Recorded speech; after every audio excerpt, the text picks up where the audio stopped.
Welcome to the channel. Welcome to Banter in the Box. Alexi sails away with it. Did you see what I did there?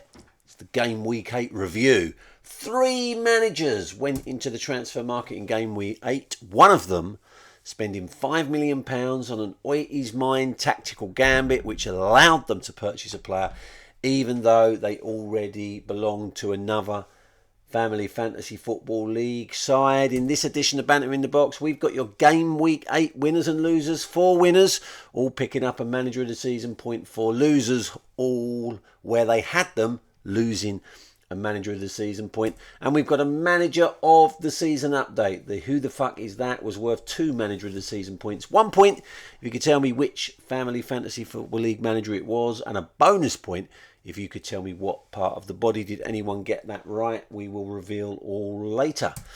The game week 8 winners, take a bow. The Musketeers manager Sarah Goodwin climbed a place to 15th in the Family Fantasy Football League table, and that is a season high for Sarah.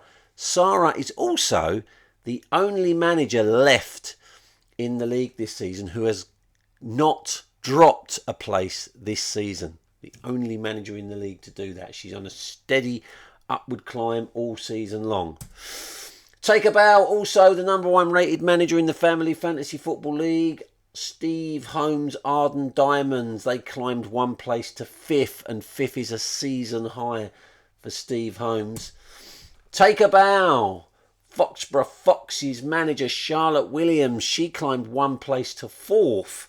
You have to go back to the 24th of February 2023, over 18 months since Charlotte Williams has been as high as 4th in the table. But the biggest game week 8 winner, take a bow, Grease Lightning manager Alexi Lagos. Stayed top, extended his league, recorded a second weekly win of the season with 78 points. He's chasing a 3rd Family Fantasy Football League title. 1 manager of the season point to those 4. Your game week 8 winners, hang your head in shame. The big Boster Cogless manager Niall Ponsford, game week winner in game week 7, but dropped 2 places in game week 8. That made him the joint biggest fallers, and 16th, which is where he dropped down to, is the lowest position he's been since game week 4. Hang your head in shame. Also, Wearside Warriors manager Lee Poulter fell 2 places down to 6th, joint biggest fallers, and he hasn't been as low as 6th since way back in game week 2. Hang your head in shame. Haven't Jot a Clue manager Master Holmes, James Holmes, dropped 1 place to 10th, and that is a season low.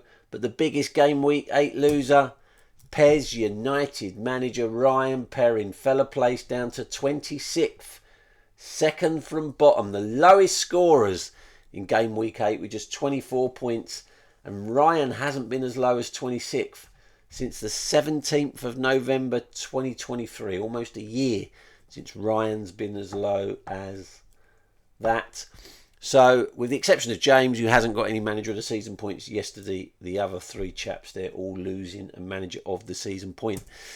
Who the fuck is that was worth 2 manager of the season points? If you could tell me who that is. It's a picture of a current Family Fantasy Football League manager and what part of the body that is. The Musketeers manager Sarah Goodwin thought that that was a picture of Rayleigh Rovers manager Simon, and she thought it was a picture of Simon's hand. I can tell you, Sarah, good news and bad news. The bad news is that is an incorrect guess. The good news is you were the only manager to have a go at who the fuck is that, so you get a bonus manager of the season point, which means the manager of the season table looks like this. Alexi Lagos and Charlotte Williams join Lee Poulter in 14th spot. Alexi and Charlotte being game week 8 winners, Lee being a game week 8 loser. Ryan Perrin drops to joint 8th for being a game week 8 loser. Niall Ponsford drops to joint 6th for being a game week 8 loser.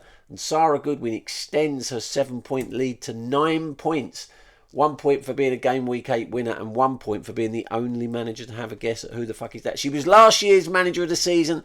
She's determined to become the first manager in FFFL history to win back-to-back Manager of the Season awards. So, your chance for Manager of the Season points this week, I'm doubling it. It's a potential 4 Manager of the Season points. 2 points if you can tell me which current Family Fantasy Football League manager is pictured there. And I will give you 2 bonus points if you can tell me what part of the body is pictured there. That is it for Game Week 8. Take care, everyone. I'll see you back next week for the Game Week 9 review. Bye-bye.